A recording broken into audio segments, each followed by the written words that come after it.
Hello, everybody. Thank you so much for joining us today. Welcome to our live stream on ways donors can support mental health nonprofits and initiatives. I'm Afi Tengue. My pronouns are she, her, and I'm the VP of Philanthropy and Impact at Giving Compass. Joining me today is Kat Rosqueta, founding executive director of the Center for High Impact Philanthropy at UPenn. Thank you for joining us, Kat.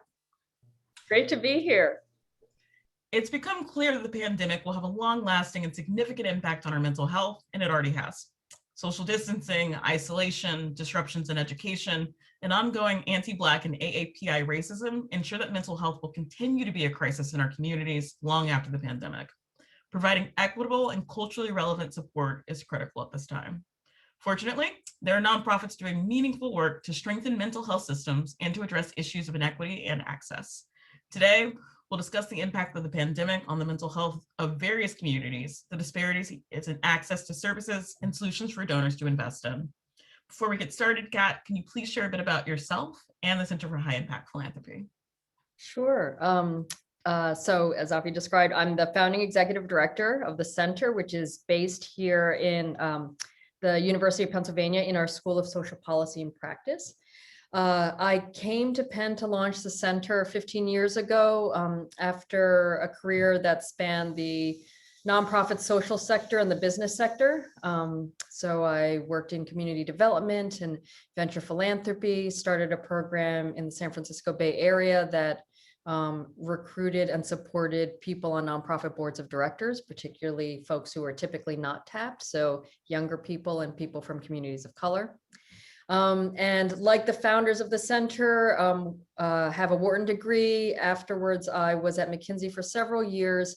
And for me, one of the opportunities personally to come launch the center was an opportunity to bring a lot of the experiences and connections that spans both sectors. And I mentioned that because the center was founded initially as a collaboration between the School of Social Policy and Practice, which is one of the oldest schools of social work in the country, and the Wharton School, which is one of the oldest collegiate business school in the world. And our team is a deeply multidisciplinary team. And that kind of gets to the DNA of the center, which is the kinds of social issues, societal challenges that we hope our team is helping donors address. There is no one discipline that's got the answer to that. So it's about integrating the different perspectives so that we can all figure out how to make the world better. Yeah, I think the challenge before we dive in of restructuring and reimagining society requires all the tools at our disposal to get us to where we need to go, so that we are engaging humanity methodically and with awareness of their actual humanity. Absolutely. All right, so first question. We've all felt the mental health impacts from the pandemic, but some populations have been disproportionately affected. Can you please outline the specific reasons for the disparities and talk about solutions? Yeah. So the COVID is a global pandemic. And the scale of it means that it has resulted in two things. Those who were already vulnerable are more vulnerable, and those who were not at risk are now finding themselves at risk. And you know, this conversation is focused specifically on mental health. So you know, this phrase has been used a lot. A crisis of the scale of COVID basically lays bare the structural inequality that existed pre-COVID, and it just drives it farther. So that structural inequality is often along lines of race, right? If you look at, there are well-documented disparities just from the deaths and infection rates based on race and ethnicity. Those disparities are along gender lines, and for sure socioeconomic lines, because the access to care, livelihoods, housing, and food security, right? Those are all things that got worse for certain communities, and those are some of the lines that you'll see those disparities along race, gender, and for sure with the growing wealth disparity along socioeconomic lines. Yeah. And then I think, what are some solutions? Like, how I was like, that's a weighty question. But what do you see as maybe like 2 to 3 paths of like big, hairy, audacious goals and pathways forward that we can actually do something about this disparities in mental health that we're seeing as a result of the vulnerabilities that were already there and now being exacerbated? Yeah, so this is exactly what our team at the center focused on when in a series of guidance that is publicly available for free on our website. So Health in Mind, which is our guidance on how philanthropy can better address mental health and addiction. We then did a deep dive on, given what's happening in COVID, what are the things folks can do? But one aspect of that I'll draw people's attention to is actually a great piece of work that some of our colleagues did, which points to a better future, right? And so part of your question is, anytime you have a crisis, there are phases in a crisis, right? You've got the immediate response, you've got recovery, you've got rebuilding, and then hopefully what we're talking about is building back better, right? That new normal that we're trying to tack to. There are a group of 14 organizations, mental health and addiction, advocacy professional organizations who in December 2020 tried to answer that question. Came together and said, what is a vision of a transformed mental health and substance use care? What could this new normal look like? And the document that I'm going to talk a little bit about right now is available on our website in our Health in Mind work. And it points to several critical elements that if we're able to do this, we will transform the way we address mental health. I'll just read them out and then happy to discuss any of them. But one is early identification and prevention in the first place, right? That is true in many areas, for sure, in mental health, and especially targeting children, youth, and families, right? Because the earlier we are able to identify and provide support, in some cases, we can prevent the development of mental health challenges, or at the very least, reduce the severity of them. Now, in some cases, you can't completely prevent, but we can at least do a better job in improving crisis response and suicide and overdose prevention care.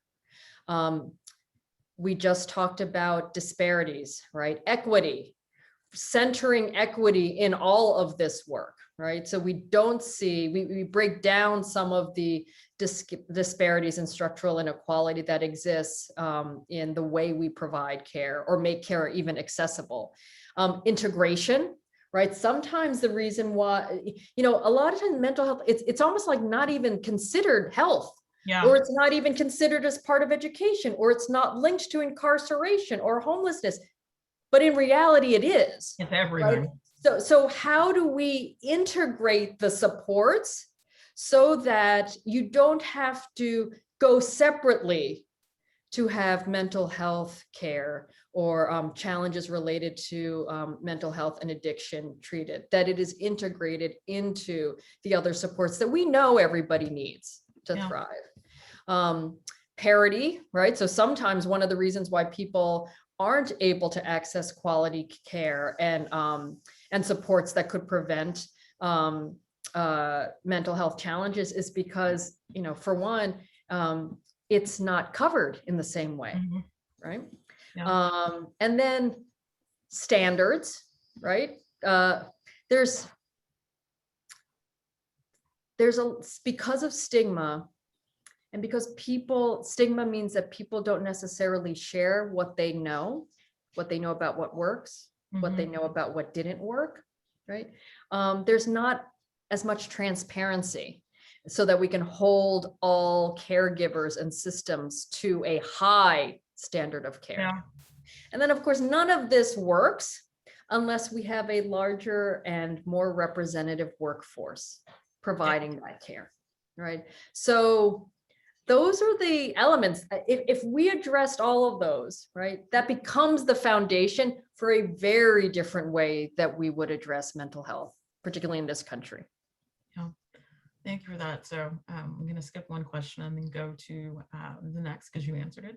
Yeah, sorry. What do the Cut me off if I'm no, like you're on it. Like, and I it's so interesting. Like even the representative workforce, like the people providing mental health supports, I can tell you, like in this time of COVID, like trying to find a Black, queer, female therapist that took insurance, any insurance at all, was impossible in the city of Seattle. I'm just, it's just like, and with all that was going on with the racial justice situation, with reckoning, like last year, like everybody was like, we need to go to therapy, and there was nobody available. Like we need a concentrated investment in the pipeline of individuals who can support and do the work.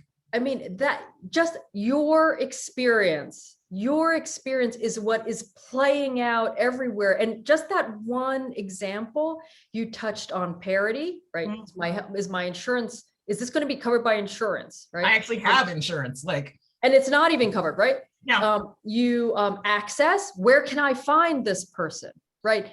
Equity, am I having because of who I am, a harder time finding the kind of person that I can trust to provide me good care? No. And workforce development, right? So of the 7 elements that I described, your own experience touched on at least 4 of them. Yeah, it's, the challenge is remarkable and very, very distinctly American. Like it's just very much. Yeah. All right, so let's pivot a little. So what do nonprofit organizations that work in the mental health space need most right now? Well, all nonprofits right now need funding. They need financial resources to do their work. They are operating in a crisis, right? Which means that what is good crisis grant making? It requires moving money faster because literally lives are at stake. So that means releasing restrictions. That means introducing trust into the relationship between funder and grantee. Mm-hmm. So that is all nonprofits, and especially those working in mental health, because they are relatively underfunded compared to other organizations, right? You know, some of that has to do with the stigma that I mentioned earlier. And some of it, I think, has to do with a lack of recognition that mental health and well-being is foundational to almost all other outcomes, right? So, you know, I would say they need funding just like every other organization, and they need funding that does not come with the kinds of restrictions that I get it. Donors sometimes put restrictions because they're trying to hold their grantees accountable. But in some cases, and particularly when you're working through a crisis like the one we're all living through still, it just means that you're slowing down the response. Right? Yeah. But because too often mental health is seen as almost like a fringe issue, mm-hmm. What nonprofits working in mental health right now need most is partners, organizations who recognize that if you're an organization or a funder, a donor who cares about improving education outcomes, right? Unless you address the mental health needs of children, young children who have been socially distanced from peers and teachers and caregivers, parents who've been trying to figure out how to work, earn a living, and provide some sort of educational and developmentally appropriate support for their children.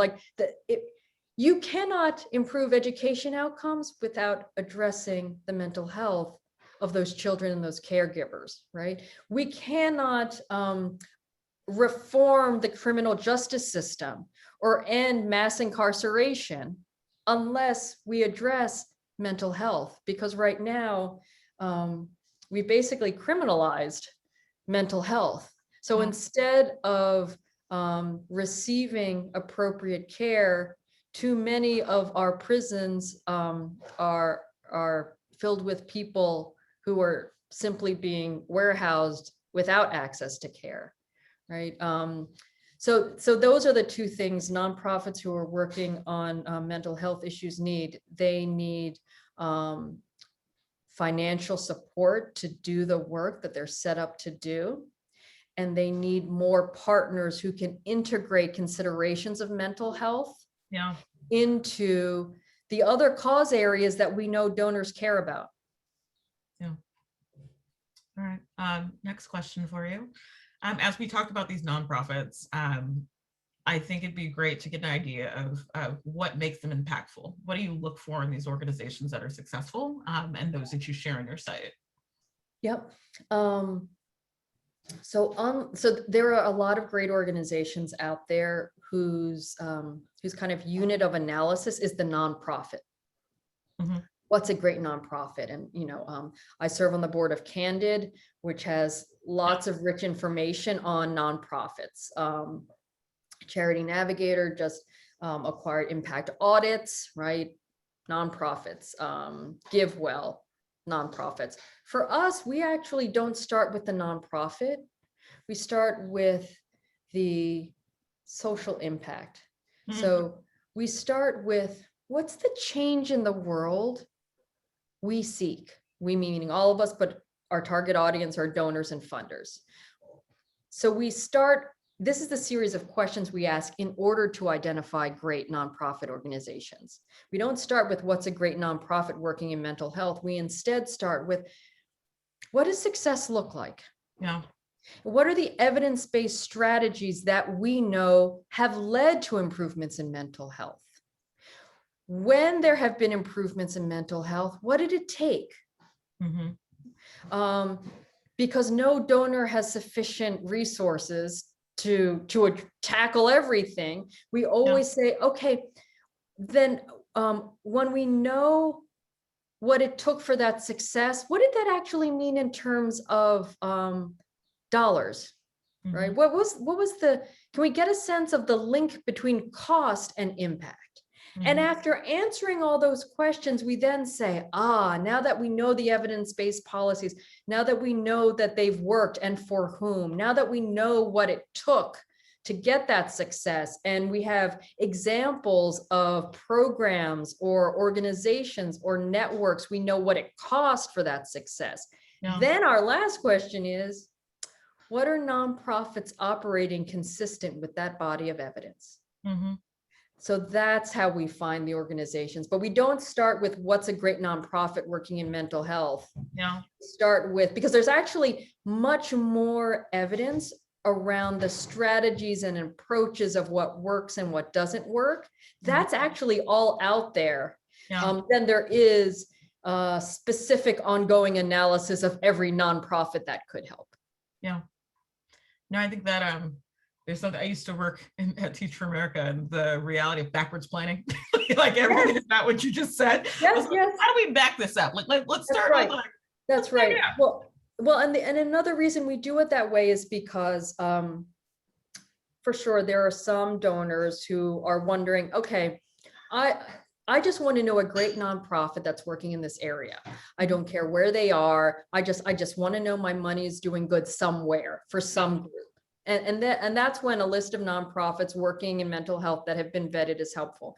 But, a lot of people are already serving on the board of a mental health organization, or they're looking for an organization in their community, in Philadelphia or in Seattle. So it doesn't help them that much if you give them a great, no matter how good it is, a fantastic organization based in Milwaukee. Yeah. But if you can describe what that great organization in Milwaukee is doing and the evidence behind their program, then the board member in Seattle can say, have we tried this here? Mm-hmm. And the donor in Philadelphia can say, what's a Philadelphia organization that is working like that one in Milwaukee? And then that way we start improving practice, no matter where the donor is, no matter where the organization is. Yeah. So a little bit of a pivot, given all that has happened and all that continues to happen, have Yeah. there been successes or silver linings that donors can build upon? And I say that like, just because we've all been sitting at home and we're all aware of like how oppressive the four walls of our houses and our rooms can feel.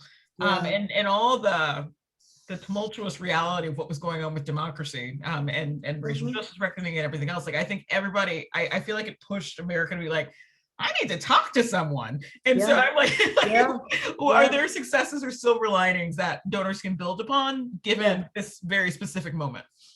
Yeah, I mean, in a way, I think you just touched on one where because COVID has affected everyone. I mean, certainly some people are more affected than others. I think there is a much, much wider appreciation of the need to address mental health, right? It's not nearly the kind of niche concern. I think there's broader appreciation of the need to do this and how, yes, some people are more at risk. Yeah. But given certain circumstances, we can all be vulnerable and we would all benefit from stronger supports for mental health. So I think that is one silver lining is I am hearing and seeing just much wider and broader appreciation of the need to address mental health better for everyone. That's number one.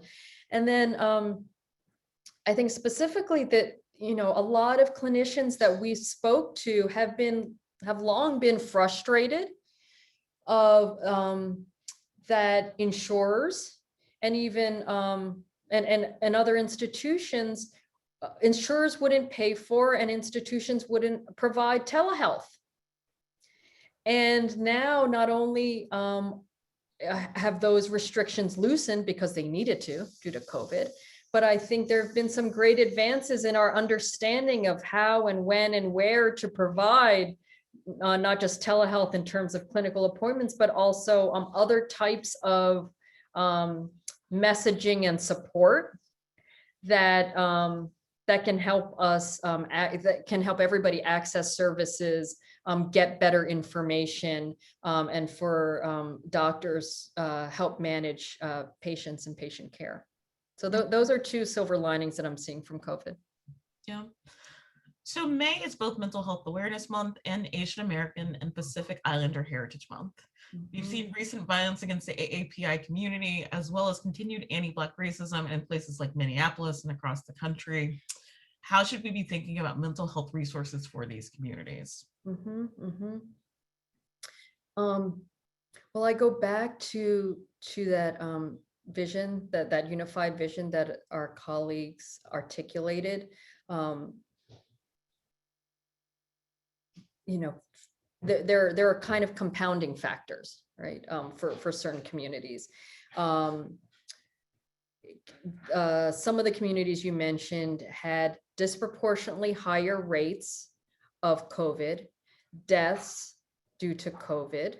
We're already experiencing on the bad end disparities in terms of access to care and just wealth, right? Yeah. The sort of classic $500 can be the difference between keeping your job, keeping your home, feeding your family, right? So that's the compounding issue. And then when you when you have racism on top of it. So already there are certain communities that are disadvantaged. And then racial hate is on top of that. So that vision that I described that centers equity, centers parity,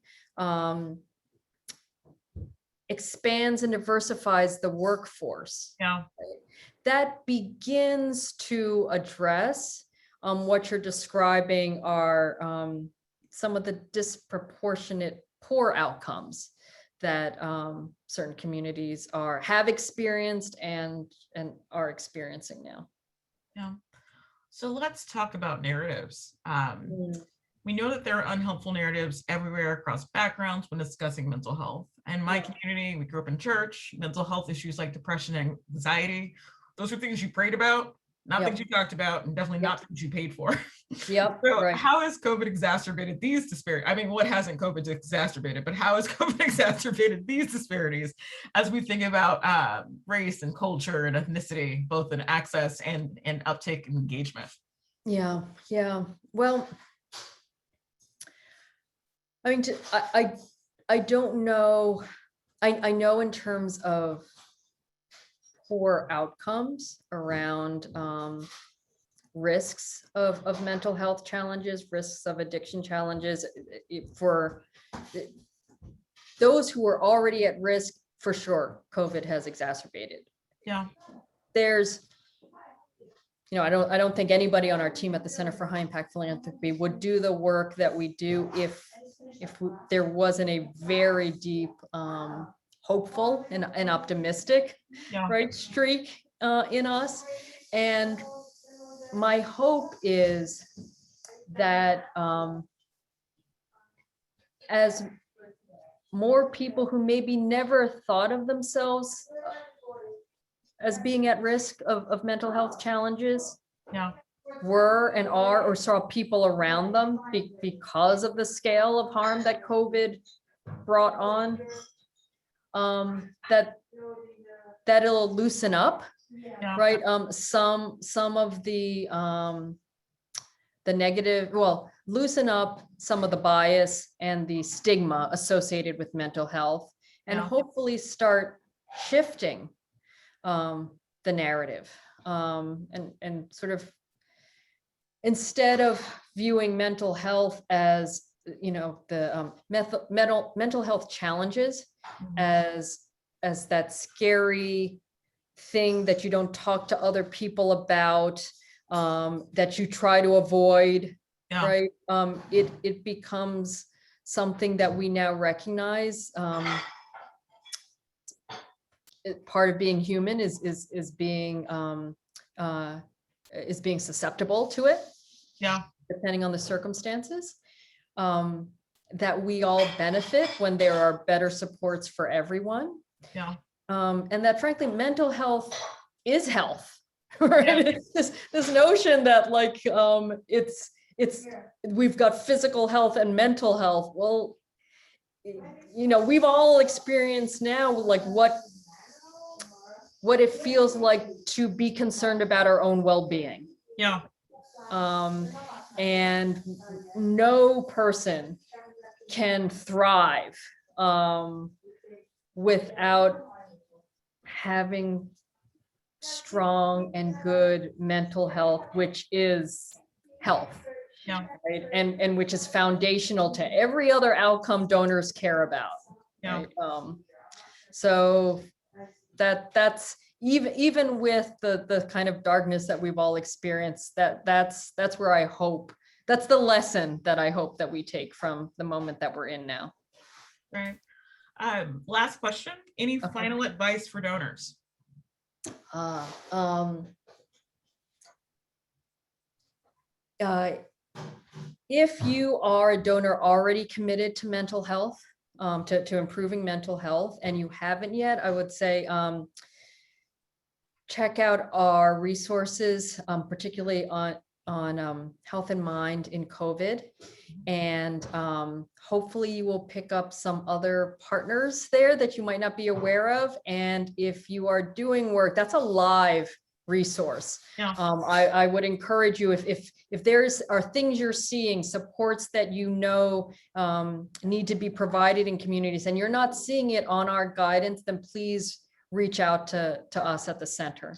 And then if you're a donor who has never really thought of themselves as funding in mental health, I hope some of the conversation today changes your mind, because no matter what outcome you care about, if the people you're trying to help have more supports for mental health, those outcomes they will be achieved faster yeah, and more sustainably.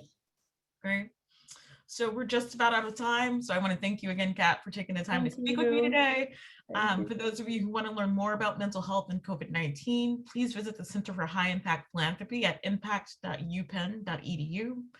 For more donor resources, please visit givingcompass.org and check out the Giving Compass's mental health page that highlights key information, organizations, and more.